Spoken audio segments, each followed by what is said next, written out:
Good morning to all of you. Today we are continuing with the second chapter of Social Science class 10th. The name of the chapter is Forest and Wildlife. Yesterday we have discussed very basic, very general idea about the importance of forest, importance of wildlife.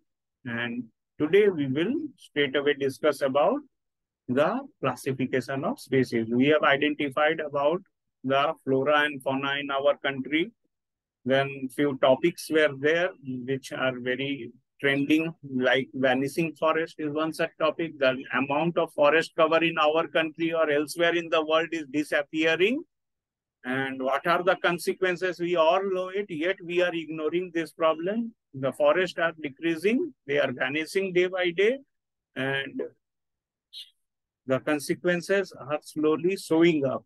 जो असर है पर्यावरण पर धीरे धीरे जो जंगल को काट दिए हैं, डिफॉरेस्टेशन कर रहे हैं, उसके दुष्प्रभाव हमको थोड़े थोड़े दिख भी रहे हैं, महसूस भी हो रहे हैं, लेकिन हम फिर भी इग्नोर कर रहे हैं, हम फिर भी इनको अनदेखा कर रहे हैं।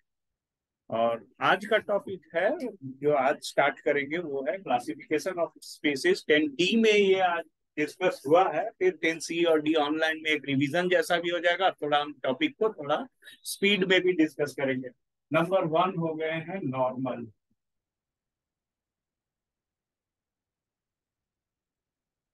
वन हो गए नॉर्मल स्पीसीज। हम कोई ऑर्डर में नहीं पढ़ा रहे हैं, हम केवल लिखते जा रहे हैं ताकि हम भूल ना जाए कौन क्या है। Number 2 vulnerable.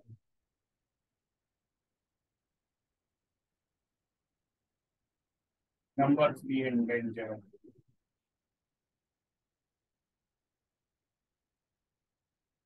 Number 4 extreme. Number 5 endemic.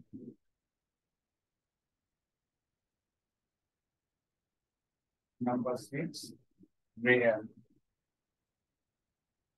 ये IUCN जो है, ये क्लासिफिकेशन जो है IUCN द्वारा क्लासिफाई किया गया है। I for international union for conservation of nature and natural resources, ये इनका फुल फॉर्म है IUCN। और ये जो है 6 तरह से स्पीसीज को आइडेंटिफाई किए हैं। तो नॉर्मल स्पीसीज को सबसे पहले पढ़ लेते हैं। वैसे स्पीसीज जिनके अगली पीढ़ी को जो है कोई खतरा नहीं है। अगर कहीं फॉरेस्ट फायर हो गया, कहीं अर्थक्वेक हो गया, फ्लड हो गया, साइक्लोन हो गया, नॉर्मल स्पीसीज अपने अगली पीढ़ी को बचा लेते हैं, या वो इतनी तेजी से अपने मल्टीप्लाई करते हैं या बच्चों को जन्म देते हैं, उनके फूड अवेलेबल है, उनको नया फॉरेस्ट मिल जाता है, या वो कोई दूसरे इलाके में भी आसानी से सेटल हो जाते हैं। तो ऐसे स्पीसीज को हम लोग नॉर्मल स्पीसीज बोलते हैं। तो पहला बात है, नॉर्मल स्पीसीज आर दो species whose population level are sufficient or population level is quite high enough to survive or to withstand the negative factors operating in our environment। अगर हमारे एनवायरमेंट में, हमारे सराउंडिंग में अगर कोई विपरीत परिस्थिति आ जाती है, जैसे कि मान लो डिफॉरेस्टेशन हुआ, पॉल्यूशन हुआ, शॉर्टेज ऑफ फूड हुआ, फॉरेस्ट फायर हुआ, या अर्थक्वेक, साइक्लोन, फ्लड हुआ, कोई नेचुरल डिजास्टर या एनवायरमेंटल डिग्रेडेशन अगर होता है, तो इनको हम लोग नेगेटिव फैक्टर बोलते हैं। तो नेगेटिव फैक्टर के होने के बावजूद भी अगर कोई स्पीसीज के पॉपुलेशन लेवल जो है वो सफिशिएंट है, उनकी अगली पीढ़ी को कोई थ्रेट नहीं है, कोई खतरा नहीं है उनके अस्तित्व में, एग्जिस्टेंस में, तो हम उनको नॉर्मल स्पीसीज बोलते हैं। ठीक है, ये हो गया पहला, नॉर्मल स्पीसीज। दूसरा हो गया वल्नरेबल स्पीसीज। तो वल्नरेबिलिटी जो होते हैं ना, इसका मीनिंग होता है कि कुछ उनके आबादी घट रहे हैं, कुछ जानवरों की अगर पॉपुलेशन लेवल डिक्लाइन हो रहे हैं, फॉल हो रहे हैं स्लोली, तो हम वैसे स्पीसीज को पहले पहले हम लोग उनको इंडिकेट करते हैं वल्नरेबल स्पीसीज मान के। तो एक एग्जांपल है कि जो टाइगर है, वो एक वक्त था, आज से 50 साल पहले, वो वल्नरेबल थे, उनकी संख्या घट रही थी। फिर हुआ 40 साल पहले अचानक से देखा गया कि उनकी संख्या बहुत ज्यादा घट गई, 10 साल में ही इतने घट गई कि वो हमको लगा कि वल्नरेबिलिटी जो है बढ़ने लगी है, इनकी संख्या इतनी तेजी से क्यों घट रही है। तो टाइगर को जो है हम लोग वल्नरेबल से तुरंत एंडेंजर्ड बना दिए कि अब ये एंडेंजर्ड स्पीसीज है टाइगर, पहले वल्नरेबल था, उनकी संख्या घट रही थी, तो हम थोड़ा लापरवाह थे, हम थोड़ा जो है कम सतर्क रहे कि आखिर क्या बात है। 10 साल बाद गिनती किया गया तो टाइगर की पॉपुलेशन जो है आधी हो गई। तो इतने तेजी से अगर उसकी जनसंख्या आधी हो गई तो अगले 5 साल में भी जो है वो उसकी संख्या और आधी रह जाती, और इस तरह से उनकी जो पॉपुलेशन लेवल है वो काफी तेजी से डिक्लाइन हो रही थी। तो हम इमीडिएट क्या किए, अपने आप को अलर्ट किया, अवेयर किए, इंक्वायरी रिसर्च सब कुछ हम जो है स्टार्ट कर दिए कि आखिर टाइगर के पॉपुलेशन इतने जल्दी क्यों घट रहे हैं, टाइगर में क्या खराबी है या कहीं हमने कोई गड़बड़ी तो नहीं की। तो ये इंक्वायरी करके पता चला कि उनके हैबिटेट और उनका फूड हैबिट और उनका जो भी नॉर्मल रहने का तरीका है, वहाँ पे बहुत सारे जो है उनको आजादी में कमी, उनके हैबिटेट छोटे हो गए हैं और उनके फूड अवेलेबिलिटी घटने लगे हैं। तो इनका फूड को कौन और कोई छीनने लगा क्या, कोई और भी प्रीडेटर, कोई और भी कार्निवोर आ गए हैं जिनके बीच में कंपटीशन है। तो ऐसा तो नेचुरल है, पहले भी लायन टाइगर compete करते थे और दोनों ही नॉर्मल नेचुरल थे, तो टाइगर के साथ क्या ऐसा हुआ कि उनकी संख्या कम होने लगी। तो बहुत सारे कारण हो सकते हैं, तो हम उनको पता किए इना, यानी कि हमको negative factors of the environment ढूंढने थे। क्या जंगल में आग लग गया, क्या भूकंप ज्यादा आया, क्या अर्थक्वेक ज्यादा है, फ्लड साइक्लोन, और क्या कुछ और भी पॉल्यूशन और कुछ और भी इंक्रोचमेंट हुआ होगा, डिफोरेस्टेशन हुआ होगा। तो ये सारे क्वेश्चंस को हम इंक्वायर करने लगे। ऐसे ही जितने जानवर हैं उनको भी हम लोग, उनके पॉपुलेशन लेवल घट रहे हैं तो हम उनको वल्नरेबल मानते हैं। अगर बहुत ज्यादा पॉपुलेशन घटने लगा है जहां से हमको लगता है कि इनको वापस नॉर्मल स्पीसीज में लाना मुश्किल हो सकता है, चैलेंज हो सकता है, तो इंडेंजर्ड स्पीसीज उनको डिक्लेयर करते हैं। तो एक हो गया, वल्नरेबल को हम कम करके इधर नॉर्मल बना सकते हैं, इंडेंजर्ड को भी हम कम करके नॉर्मल स्पीसीज बनाने के लिए आज कोशिश कर रहे हैं कि जो इंडेंजर्ड है और वल्नरेबल है उनके पॉपुलेशन बढ़ाई जाए, उनको संरक्षण कंजर्वेशन दिया जाए, और इस तरह से उनको नॉर्मल स्पीसीज में वापस लाया जाए, ये कोशिश होती है। So endangered means those species whose population level has declined to such an extent that their next generation is under threat of becoming extinct. If the negative factors continue to operate, if we do not take the step to protect them, then they are most likely to go to the extinct category. Next, extinct species, automatically we want to know with some example. Few animals we are not sighted. ऐसे बहुत सारे जानवर हैं जिनको हम TV पे देखते हैं, वर्चुअल रियलिटी में देखते हैं, मीडिया न्यूज में वो ट्रेंड करता है, मूवीज में दिखाए जाते हैं, लेकिन इन रियलिटी वो अर्थ में कहीं कोई इकोसिस्टम, कोई हैबिटेट में पाया नहीं जा रहा है। तो ये सबसे फेवरेट, सबसे पॉपुलर वर्ल्ड का एग्जाम्पल है dinosaur, the majestic creature on earth. सबसे बड़ा एक जायंट हुआ करता था एनिमल, बहुत शानदार, जानदार, दमदार एनिमल हुआ करता था डायनासोर। तो ये विलुप्त हो गए, खत्म हो गए। तो उनके बारे में हमको पता कैसे चला, जगह जगह अवशेष मिले हैं, हमें फॉसिल मिला है उनका, कहीं कोई माउंटेन, डेजर्ट, कोई ऐसे हैबिटेट इकोसिस्टम में जो है अचानक से हमको उनके कुछ हड्डी मिल गए, और फर्दर हमने आर्कियोलॉजिकली सर्च किया, एक्सकैवेट किया, तो उनके बहुत सारे बोन्स, बहुत सारे स्केलेटन के पार्ट मिल गए। तो हमें लगा कि ये जो है जानवर हमारे पास्ट में और हमारे अर्थ में कभी एक समय पाए जाते थे। तो ये सारी चीजें जो है एक्सटिंक्ट एनिमल का एक एग्जांपल से हमें पता चलता है कि they have permanently disappeared from our earth. Entire planet हो सकता है, एक कंट्री, कंटिनेंट हो सकता है, एक मेजर बायोम हो सकता है जहां से वो परमानेंटली डिसअपियर हो गए हैं। So we have lost them and they are known as extinct. They cannot be brought back further. तो ये चार जो है आपस में जुड़े हुए हैं, नॉर्मल, वल्नरेबल, एंडेंजर्ड और एक्सटिंक्ट। वो एक एक एक एक सीक्वेंस बनाते हैं, एक के बाद एक के बाद एक, नॉर्मल से लेके एक्सटिंक्ट तक। दो और तरह से हम लोग डिफाइन करते हैं स्पीसीज को, वो है एंडेमिक स्पीसीज। एंडेमिक स्पीसीज जो है अपना घर को बहुत, मतलब जो है बहुत पर्टिकुलर एनवायरनमेंट और टेरिटरी को जो है वो चूज करते हैं। वो सारे प्लेनेट में वो नहीं पाए जाते हैं, कोई पर्टिकुलर इकोसिस्टम में ही वो देखे जाते हैं। मान लो एक झील में वो केवल मिलेंगे और कहीं नहीं, एक दलदल में मिल सकते हैं और कहीं नहीं, कोई एक खास जंगल में वो मिलते हैं और कहीं नहीं। तो इस तरह से जो है एंडेमिक मतलब होता है वो एक पर्टिकुलर लोकेलिटी या फिजिकल सेटिंग में वो पाए जाते हैं, वही उनका हैबिटेट है। लेकिन वो वहां पे वो नॉर्मल और नेचुरल स्पेसीज है। जिस हैबिटेट में भी पाए जाते हैं उनको कोई फर्दर खतरा नहीं है। यानी नेगेटिव फैक्टर्स, हजारों साल पहले भी जंगल में आग लगते थे, भूकंप आते थे, फ्लड साइक्लोन आता रहता था पहले भी, लेकिन इसके बावजूद वो अपने आप को बचा लेते थे, अगली पीढ़ी को भी वो जो है कंटिन्यू कर लेते थे। तो ये सारी बातें हो गई है, एक एक करके 5 जो है हम लोग कैटेगरीज पहचान लिए हैं। और सबके बुक से हमको एग्जाम्पल ले लेना है। हमारे इंडिया में पाए जाने वाले एनिमल स्पीसीज का एग्जाम्पल दिया गया है, यहाँ बुक में मेंशन्ड है, और वो तुम्हारा काम है बुक में एक एक कैटेगरी के एग्जाम्पल को नोट डाउन कर लेने का। ये हम नहीं पढ़ाएंगे कि यहाँ कौन कौन से एग्जाम्पल होगा, और इस पर जो है तुमको ही अपना इंक्वायरी जारी रखना है। आगे कोई भी दूसरे मीडिया सोर्स या कोई दूसरे तरह से तुमको अगर जानकारी इकट्ठा मिलता है कर सकते हो, बिल्कुल।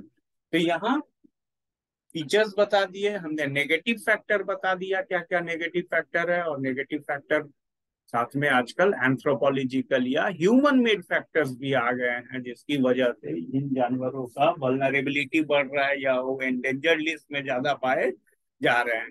ये दोनों लिस्ट में अगर संख्या बढ़ रही है तो तीसरा लिस्ट में भी इनको एंट्री जल्दी जल्दी हम लोग को देखने को मिलेगा।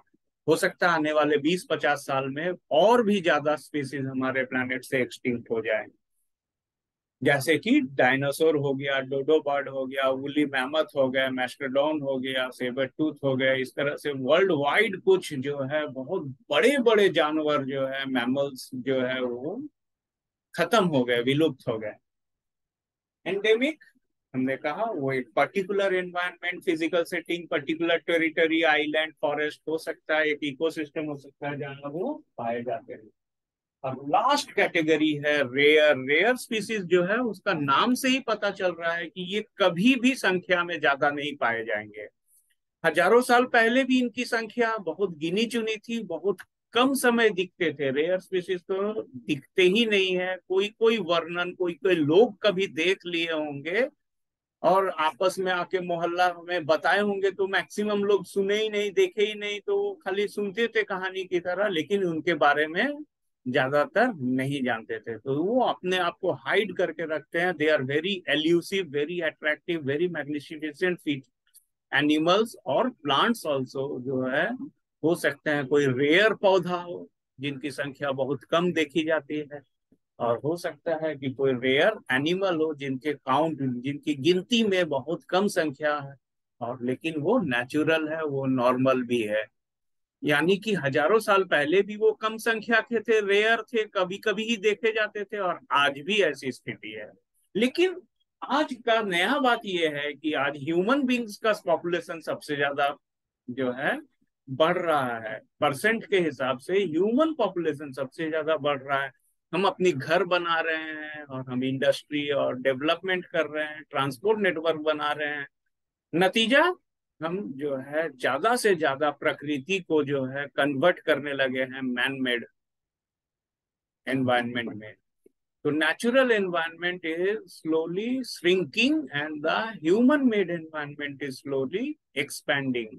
और अब जो है स्लो बोलना भी गलत होगा, हम बहुत तेजी से एक्सपेंड कर रहे हैं ह्यूमन मेड एनवायरनमेंट, और उतनी ही तेजी से हम जो है नेचुरल एनवायरनमेंट को खोते जा रहे हैं। नतीजा क्या है, जो एंडेमिक है उन पर भी आफत आ गया, जो रेयर है उन पर आफत आ गया, पॉल्यूशन के शिकार हो रहे हैं, इंक्रोचमेंट के शिकार हो रहे हैं, हंटिंग पोचिंग का शिकार हो रहे हैं।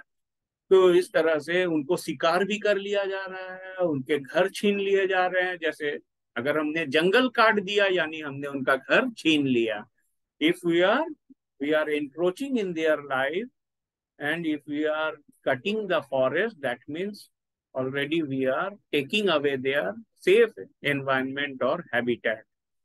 तो ये सारी जो है वजह से हमें उनको पहले तो पढ़ना है, समझना है, जानना है, और उसके बाद कोई उपाय हो तो वो हमें ढूंढना है। तो क्या इनको एक अलग प्लेनेट में ले जाके छोड़ दिया जाए? हमारे अर्थ में जितने एनिमल्स है, जितने प्लांट है, इनको हम अर्थ में तो नहीं बचा पा रहे, टाइम नहीं है हमारे पास, जगह नहीं है, हमें अपना डेवलपमेंट करना है, हमें अपना घर और अपने प्रॉपर्टी को बिल्ड अप करना है, डेवलप करना है, तो हमारे पास तो टाइम नहीं है। तो क्या एक और प्लेनेट में इनको ले जाते हैं, छोड़ देते हैं, वहां वो आराम से रहेंगे बिना ह्यूमंस के, और वो खुशी खुशी वहां मल्टीप्लाई करेंगे, वहां उनकी स्पीसीज नॉर्मल नेचुरल हो जाएगी, एक इकोसिस्टम वो खुद ही वहां डेवलप कर लेंगे। तो ये एक बेटर आइडिया हो सकता है, पर फिर जब हमें जरूरत पड़ेगी तो हम उनको दूसरे प्लेनेट से लेके आ जाएंगे। ऐसी मूवी भी बनी हुई है, प्लैनेट ऑफ द एप्स। उनके भी एक दो पार्ट है, और उसमें दिखा रहे हैं कि कोई दूसरा ग्रह है। और ऐसे ही एक और मूवी बहुत हिट हुई है, वो है अवतार। अवतार पार्ट 1 और पार्ट 2 भी बना है इसमें, जिसमें एलियन लाइफ या दूसरे प्लैनेट में ह्यूमन और उनके साथ दूसरे एलियन स्पीसीज के बीच में कुछ ना कुछ दिखा रहे हैं, टसल है, वॉर है, या फ्रिक्शन है, कुछ ना कुछ आपस में वहाँ लड़ाई झगड़ा होते रहता है। तो ऐसी मूवीज में हम देखते हैं, और हमारे रियल लाइफ में भी धीरे धीरे धीरे धीरे धीरे धीरे ये प्रॉब्लम आता जा रहा है। वो है इकोलॉजिकल इम्बैलेंस और शॉर्टेज और वैनिसिंग फॉरेस्ट जैसा एक एग्जांपल हो गया। एक दूसरा एग्जांपल है एशियाटिक चीता। दूसरा एग्जांपल क्या है? एशियाटिक चीता है, जिनके बारे में हम लोग जो है केवल किताब में पढ़े हैं, in reality they are not present. और 2022 में कूनो नेशनल पार्क में उनको हम लोग जो है वापस अफ्रीका से मांगे हैं, और इंडिया में उनको एक मौका, एक एक्सपेरिमेंट के तौर पर लाया गया है, उनको छोड़ दिया गया जंगल में, और उन पर जो है रेडियो कॉलर लगा के छोड़े हैं, उनको ट्रैक करते रहते हैं, वो कहाँ जाते हैं, क्या खाते हैं, कहाँ घर बना रहे हैं, अपने बच्चों को वो पालेंगे कैसे, ये सारी चीजें जो है हमारे एक्सपेरिमेंट का पार्ट है। और ये बुक में भी हम लोग को पढ़ के जानकारी मिल जाएगा। एशियाटिक चीता पहले पाया जाता था, अब नहीं पाया जाता है। और वैनिशिंग फॉरेस्ट के बारे में हमको आइडिया मिल गया है। और एक हमको एक जानकारी बुक से मिलता है कि इंडिया में 10% जो है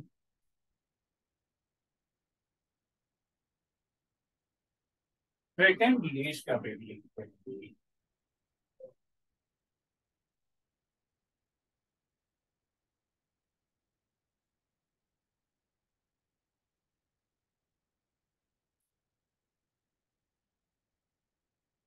10% फ्लोरा एंड फौना। ये केवल एक कंट्री का, ये केवल इंडिया का थ्रेटेंड लिस्ट में 10% फ्लोरा एंड फौना को थ्रेटेंड लिस्ट में ऐड किया गया, और 20% मैमल्स को। ऐसे ही बहुत सारे कंट्री है जहाँ जंगल और तेजी से काट दिए गए हैं। और वो हम लोग को नाइन्थ में भी एक चैप्टर हम लोग पढ़े थे, फॉरेस्ट सोसाइटी, और वो इंडोनेशिया के बारे में पढ़े हैं।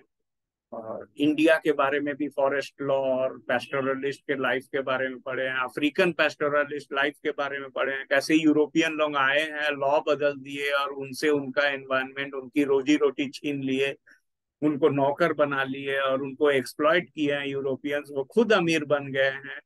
ये सारी जो है हमारे पिछले 500 साल का इतिहास देखेंगे तो यूरोप ने सारे कॉन्टिनेंट में जाके नेचुरल एनवायरनमेंट को कन्वर्ट किया मैनमेड एनवायरनमेंट में, वो प्रोग्रेस किए, डेवलप किए, उन्होंने ही सब कुछ में लीड किया। मतलब जो है मॉडर्निटी, इंडस्ट्रियलाइजेशन, सिविलाइजेशन, सब कुछ वो जो है लीड किए हैं। और कहीं ना कहीं वो पॉल्यूशन और एनवायरमेंटल डिग्रेडेशन वाला टॉपिक में वो अपना नाम को पीछे कर लिया, हाइड कर लिया है। और वो ये कहते हैं, सजेस्ट करते हैं कि अफ्रीका के लोग लकड़ी ज्यादा चुन लेते हैं, इंडिया के गरीब लोग जो है वो जंगल में जाके लकड़ी टहनी तोड़ के लाते हैं, तो इससे पूरा पूरा प्लानेट जो है इम्बैलेंस में आ गया है। और स्टैटिस्टिक्स हमें ये बताता है कि एक अमेरिकन जो है, एक अमीर अमेरिकन जो है, वो वर्ल्ड का 5% या 1% अगर पॉपुलेशन है, तो वो कम से कम 70 to 80% रिसोर्स को वो यूज करता है। तो इस तरह से बुक में हमको इंफॉर्मेशन मिलेगा, how an American through his lifestyle, modern lifestyle, और European through their modern lifestyle, they are responsible for ecological imbalance. लेकिन वो यहाँ पे बड़ी चालाकी से अपना नाम को पीछे कर लिए हैं, और कहीं ना कहीं ब्लेम को करते हैं फॉरेस्ट ड्वेलर, जो साधारण लोग हैं, जो हाथ से सूखी लकड़ी लकड़ी टहनी तोड़ते हैं, उनका ब्लेम जो है दे दिए, क्योंकि वो पढ़े लिखे नहीं है। ऐसी रिपोर्ट प्रेजेंट होती है, जो सूट बूट में आते हैं रिपोर्ट प्रेजेंट करने और सबमिट भी करने के लिए, जो लोग सबमिशन ले रहे हैं, वो भी अमीर लोग हैं, सूट बूट वाले लोग हैं। तो सारे के सारे चीज में कहीं ना कहीं कुछ जो है गड़बड़ी है, और नतीजा पूरा मैनकाइंड को जो है सामना करना पड़ सकता है। हम सूट बूट हमको नहीं बचाएगा इकोलॉजिकल इम्बैलेंस से। सूट बूट हमको ठंड से बचा सकता है, गर्मी से बचा सकता है, फैशन दे सकता है, लेकिन मास एक्सटिंक्शन और इम्बैलेंस का शिकार तब भी होंगे। तो ये हमें समझ जाना है कि हमारे पैसे एक वक्त के बाद बेकार हो जाएंगे। ऑलराइट, हमारे पैसे जो है कभी ना कभी वो हमारा साथ छोड़ देंगे, लेकिन नेचुरल एनवायरनमेंट को अगर हम बचाने में देर कर दिए, तो पैसा भी जाएगा और साथ में सब कुछ तो जाएगा। तो ये कुछ एग्जाम्पल है हिमालयन, कुछ कुछ थ्रेटेंड लिस्ट के साथ कुछ और जो गड़बड़ी है वो है एशियाटिक चीता हम लिख दिए। एक टॉपिक है वैनिसिंग फॉरेस्ट।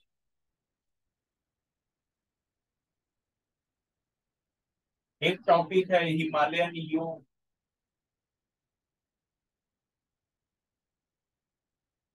ये हिमालयन यू जो है, इसमें एक दवाई बनाने का केमिकल मौजूद है। हम चैट तुम लोगों के लिए सोच रहे हैं, इनेबल कर देते हैं, 6-7 बच्चे हैं, तुम चैट में लिख के भेजो। चैट में लिख के भेजो कि कौन सा केमिकल पाया जाता है। हिमालयन यू जो है हिमालय का एक पौधा है, और उसमें एक केमिकल पाया जाता है जिसको हम लोगों को जो है एक पर्टिकुलर डिजीज को फाइट करने के लिए। तो हम तुमसे जो है आंसर की उम्मीद कर रहे हैं। देखते हैं पहले कौन लिख रहे हैं। अरे वाह, आदित्य आया है। और कोई टैक्सोल नाम का एक केमिकल है, और कौन सी बीमारी को जो है इससे दवाई बनाने का हम लोग को संभावना दिखता है। It has the potential to cure a particular disease. Can you name that disease? हाँ, टैक्सोल इज द। हाँ, आदित्य रंजन का आया है, सुशांत का आया है, आदित्य। चलो, तो ये कैंसर डिजीज को क्योर करने का इसमें क्षमता है। और नतीजा क्या हो रहा है, आयुषी का भी आंसर आया। Very good. हिमालयन यू जो है वो पौधा में दवाई मौजूद है, और वो उस खुद पेड़ की क्या स्थिति है ये कोई बता सकते हो? कैंसर से तो इंसान को बचा लेगा, क्या ये पौधा खुद बच पा रहा है?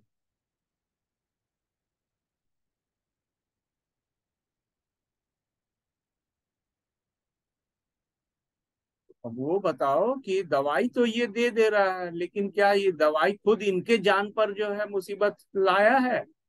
क्या ये पूरे के पूरे हिमालयन यू के जहां भी अवेलेबिलिटी है वहां से पूरी तरह से इनको सफाया कर दिया जा रहा है केवल दवाई बनाने के लिए? कंपनियां इनको, ज्यादा से ज्यादा कंपनियां ये पौधा जहां दिखता है वहां से उस पौधे को काट लेते हैं। गुड, आदित्य कह रहा है यस सर। और भी बच्चे होंगे तो वो एग्री करेंगे कि जो काम का उसमें से दवाई बनाने का पोटेंशियल है, तो नतीजा ये पेड़ को ही हम लोग जो है खत्म कर दे रहे हैं। Very good. क्या उपाय है, कोई कोई तरीका बताओ। क्या पेड़ को एक दिन में 10 पेड़ काटते हैं तो क्या 20 पौधे लगा भी सकते थे हिमालयन यू के? क्या हमने पेड़ काटा और पौधा लगाया उसके बदले में?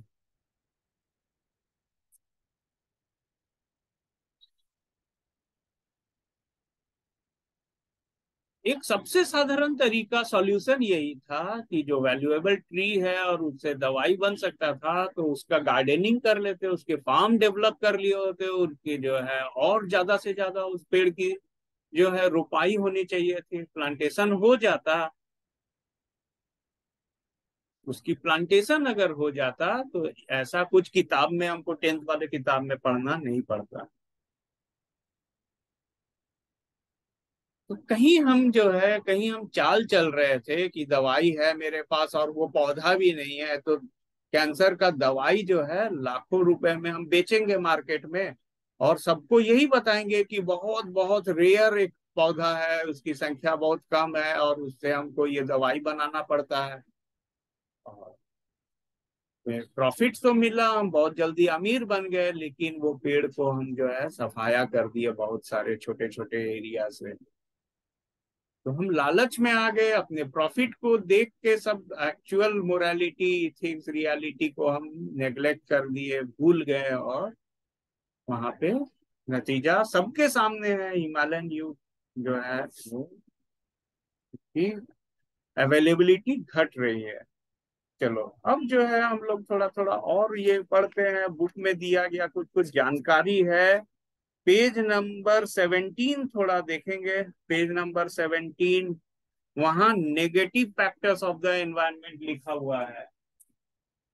पेज नंबर 17 एक पिक्चर है और उसके ऊपर में जो है नेगेटिव फैक्टर्स मेंशन किए गए हैं, तो वो उनको बताएंगे आप लोग। Negative factors of the environment उसको लिख लेते हैं, ये थ्रेटेड लिस्ट लिख लिए, अब लिखेंगे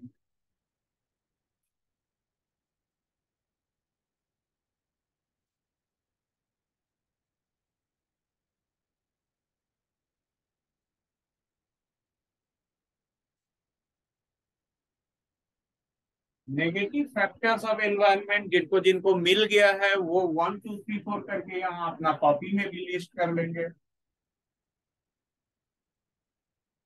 देखोगे वहां लिखा होगा हैबिटेट डिस्ट्रक्शन, ये हम बार बार बोल रहे थे।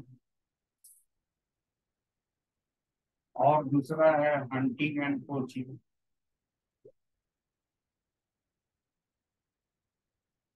हंटिंग, लोग तो पुराने जमाने में लोग शिकार करते थे, जानवर को मार के वो अपना गुजारा चलाते थे, खाते थे, वो they were hunting for their own survival, for their own food requirement they were hunting.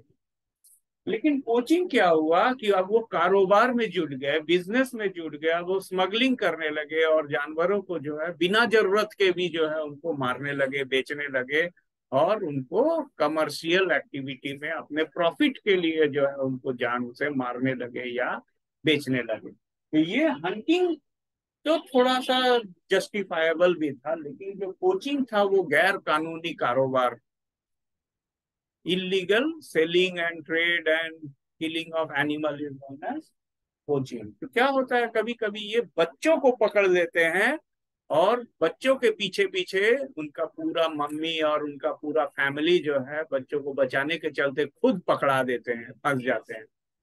तो पोचिंग जो है एक इलीगल एक्टिविटी है, और जिसमें लोग अपनी जरूरत से अगर शिकार कर रहे हैं वहां तक तो ठीक है, एक्सेप्टेबल है, लेकिन अगर वो प्रॉफिट के लिए केवल जानवरों को मार दे रहे हैं तो वहां कहीं ना कहीं वो गलत है। तो हंटिंग पोचिंग हो गया, और कुछ है जो हमारा नेगेटिव फैक्टर्स है, over exploitation.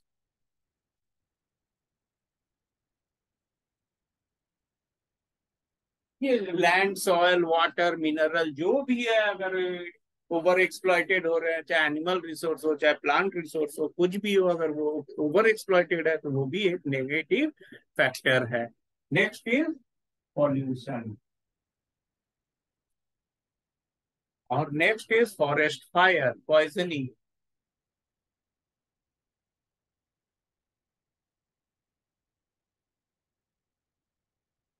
Poisoning, forest fire,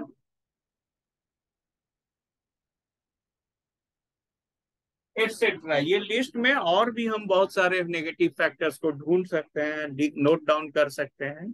तो ये सारे जो है इन्वायरमेंट नेगेटिव फैक्टर जो है मौजूद है। लोग शिकार करते हैं, जंगल काटते हैं, पॉल्यूशन करते हैं, ओवर एक्सप्लॉइट करते हैं रिसोर्सेज को। ये आज भी चल रहा है, लेकिन हम इनको रोकने के लिए हमको पता नहीं चल रहा है हमें करना क्या है। तो ये कहीं ना कहीं एक वर्ल्ड कप करा देते हैं हम लोग एनवायरमेंटल प्रोटेक्शन का। आईपीएल ट्रॉफी से ज्यादा बेहतर होगा कि हम जो है कहीं ना कहीं लोगों को वर्ल्ड चैंपियन बनाए, जो सबसे ज्यादा पर्यावरण बचाएगा। सबसे ज्यादा अगर आईपीएल या ओलंपिक से भी ज्यादा जरूरत है हमें एनवायरनमेंट को बचाने का, उनकी चैंपियनशिप अगर हम कराते हैं, ट्रॉफी देते हैं, उनको मीडिया में दिखाते हैं, वहां अगर लोग अगर लाइन लगा के इंतजार कर रहे हैं मुझे कब मौका मिलेगा, मुझे कब सिलेक्शन मिलेगा पेड़ पौधा लगाने के लिए, जानवरों को पालने के लिए, बचाने के लिए, तो शायद हम जल्दी जल्दी नेक्स्ट 10 ईयर्स में जो है ये प्रॉब्लम से बाहर निकल सकते हैं। लेकिन ये वियर्ड या ऑकवर्ड जो थॉट तुम्हें आज लग रहा है, ये कल को हमारी नेसेसिटी बिल्कुल बन जाएगी। और हम इकोनॉमिक्स में भी पढ़े हैं, सस्टेनेबिलिटी ऑफ डेवलपमेंट, वहां भी यही बात है। We have not inherited our resources from the ancestors, but we have borrowed it from our children। वही बात है जो आज जो हमारे नेगेटिव फैक्टर्स है, ये हम ही वो एंसेस्टर है जो अगली पीढ़ी को हम ये गिफ्ट में देने वाले हैं। Habitat destruction, hunting, poaching, over exploitation, pollution. तो ये अगर हम गिफ्ट के तौर पर अगली पीढ़ी को दे रहे हैं, तो सबसे पहले लगता है कि अगली पीढ़ी कौन है, इसका आंसर यही है, हम ही तो दोबारा जन्म लेके आने वाले हैं। तो हम हमारे लिए ऐसी स्थिति छोड़ रहे हैं जिसमें हम ही अगर फिर रीबर्थ लेंगे, फिर से वापस जन्म लेके इस प्लेनेट में आएंगे, तो हमें एक इम्बैलेंस्ड, इकोलॉजिकली इम्बैलेंस्ड प्लेनेट मिलेगा, और तब हो सकता है बहुत देर हो जाए। तो ये है आज का टॉपिक, जिसमें थोड़ा थोड़ा हमने पर्सपेक्टिव जो है तुम्हारे सामने में ला के रखा है। और तुम किताब पढ़ोगे और इस तरह रीडिंग करोगे तो इसमें बहुत हार्ड कंसेप्ट छुपे हुए नहीं है। बहुत ही इसमें सिंपल मैनर में प्रॉब्लम को और उनके सॉल्यूशन को भी ढूंढने की कोशिश की गई है। जैसे हमने कहा आईपीएल ट्रॉफी या वर्ल्ड कप या ओलंपिक्स, वैसा ही कुछ अगर मान लो हमें एनवायरमेंटल कंजर्वेशन प्रोटेक्शन के लिए कोई चैंपियनशिप कराना पड़े, तो मेरे ख्याल से बहुत अच्छा होता। गवर्नमेंट अगर ये बात को, इस आइडिया को अगर एक्सेप्ट करती है और वो ऐसा कुछ प्लान करती है, तो पूरे के पूरे ह्यूमैनिटी या मैनकाइंड जो है कभी ना कभी ऐसे फैसले गवर्नमेंट के अगर आते हैं तो वो आभारी रहेंगे। तो आज का टॉपिक तो हम एंड करने वाले हैं, 1-2 मिनट बचा हुआ है, और चैट में भी तुम लोग को जो क्वेश्चन हम पूछे थे उनका आंसर भी आया है। और ये अब जो है इसका लास्ट पार्ट है, कम्युनिटी एंड कंजर्वेशन। कुछ इंडिया के कम्युनिटी है, बिश्नोई कम्युनिटी, वो वर्ल्ड फेमस हो गए हैं केवल क्योंकि वो पर्यावरण रक्षा को सबसे पहले वो प्राथमिकता या प्रधानता देते हैं। उनके लिए अपने एनवायरनमेंट, अपने आसपास के एनिमल और प्लांट को बचाना, संरक्षण देना, उनके प्रति संवेदना रखना वो सबसे जरूरी मानते हैं। ऐसे ही एक चिपको मूवमेंट हुआ था, वहाँ सुंदरलाल बहुगुणा नाम के एक एक्टिविस्ट थे, कुछ साल पहले एक्सपायर कर गए हैं।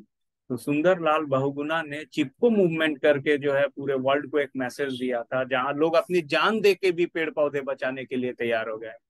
वो पेड़ को पकड़ के ऐसे करके जकड़ के खड़े हो गए थे, और वो यही कह रहे थे कि अगर पेड़ काटना है तो उससे पहले हमारी जान ले लो, क्योंकि बिना पेड़ के हम वैसे भी जो है बचेंगे नहीं। तो ये बहुत पहले 60s में जो है ये चिपको मूवमेंट पॉपुलर मूवमेंट था, और आज भी हम किताब में पढ़ते हैं। तो ऐसे ही हमें कम्युनिटी और कंजर्वेशन के स्ट्रेटेजी, पॉलिसी पता चलेगा।